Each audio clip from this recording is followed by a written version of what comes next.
విశాఖపట్నంలో మరి ముందు శ్రీమతి గారు పుట్టినరోజుకి వెళ్తారన్నారు. ఆ తర్వాత ఈయన పుట్టినరోజు వేడుకలు అక్కడే జరుపుకుంటారన్నారు. కానీ మరి తాను ఒకటి తలిస్తే భగవంతుడు ఒకటి తలుస్తాడన్నట్టు మరి ఎవరో కోర్టుకి వెళ్ళటం, ఉన్న మురళీధర్ గారు ఆర్గ్యూ చేయటం,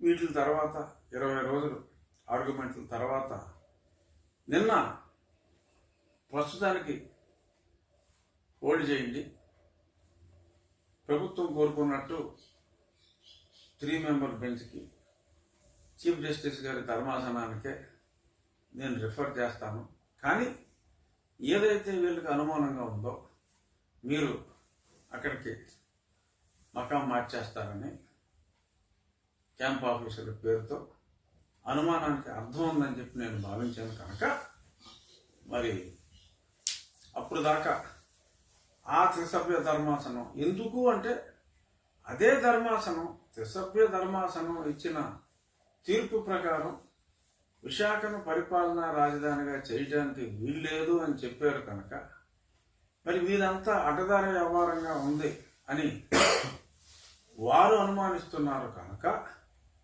మరి పిటిషనర్ అనుమానిస్తున్నాడు. కనుక అనుమానం సబబని నాకు అనిపించింది. కనుక మరి వాళ్ళు ఇచ్చేదాకా వెయిట్ చేయండి అంటే అలా కుదరదని చెప్పి మరి చింతల సుమన్ రెడ్డి గారు, మహేశ్వర్ రెడ్డి గారు ఎంతగా ఆర్గ్యూ చేసినప్పటికీ మౌఖికంగా ఈ ఆదేశాలు ఇచ్చి detailed order it follows soon అని చెప్పి చెప్పడం జరిగింది.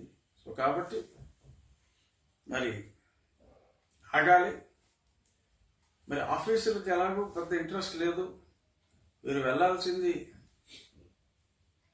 ఒక ఇల్లు కట్టుకుంటే కూడా ఏడుస్తున్నారన్నారు.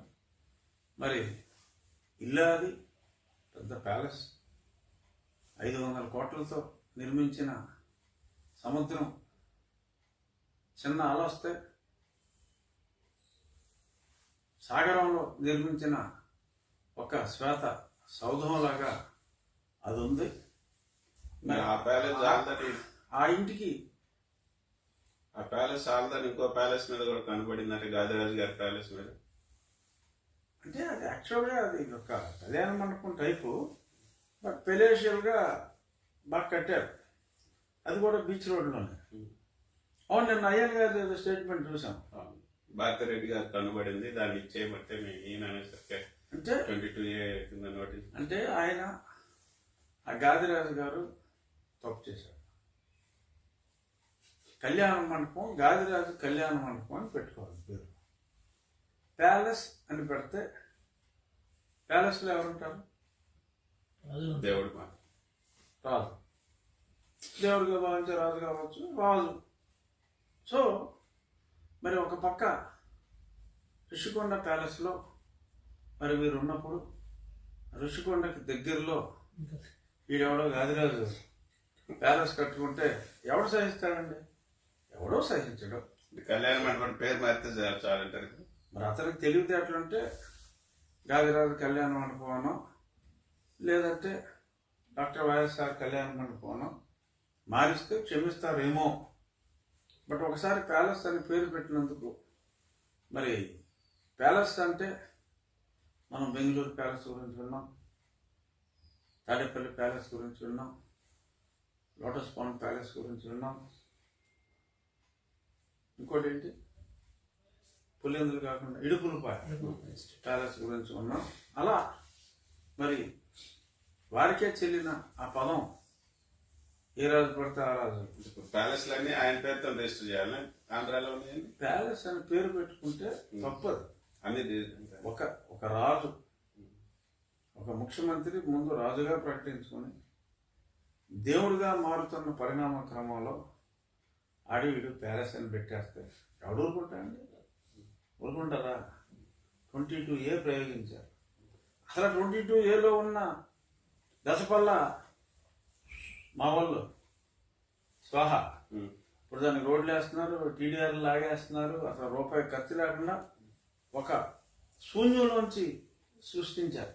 అది గాదిరాజు గారి రోడ్డుకి యువతలు ఉంది. రోడ్డు అవతల మరి రిషికొండలో కట్టింది ప్యాలెస్ ఏమన్నా అది అది సముద్రం ముందే 100 మీటర్లు కొట్టలేదు. అవునండి. బట్ అది ప్రభుత్వం మారచ్చు ఏమో, రేపు పొద్దున్న మారచ్చు ప్రభుత్వం. గాదిరాజు ప్యాలెస్ అయితే కానీ 22A ఉంది అని చెప్పి 10 ఏళ్ళ తర్వాత మరి ఆయనకి ఏదో నోటీస్ ఇచ్చినట్టుగా తెలిసింది. ఇదేంటంటే 10 ఏళ్ళ తర్వాత నోటీస్ ఏంటంటే పైకి వెళ్ళి మాట్లాడుకో అని చెప్పి వారు సూచించినట్టుగా మరి అయ్యన్న గారు అన్నారు. బట్ ఏదేమైనా గాదిరాజు ప్యాలెస్, మళ్ళీ చెప్తున్నా, ప్యాలెస్ అని పెట్టుకోవటం తప్పు. ఆ తప్పు చేసినందుకు చిన్న శిక్షలు ఉంటాయి. ప్రస్తుత పాలగాడి దగ్గరికి వెళ్ళి మంచి రేటు వస్తే ఇచ్చేసుకోవాలి. లేదు ఓ 3 నెలలు అటు ఇటు ఇటు అటు ఆపుకోగలిగితే అప్పుడు చూడవచ్చు. బట్ ఏదైనా చేసిన తప్పుకి గాదిరాజు గారికి శిక్ష తప్పదు. మరి అయ్యన్న గారు ఏమన్నా కాపాడతాడేమో చూద్దాం.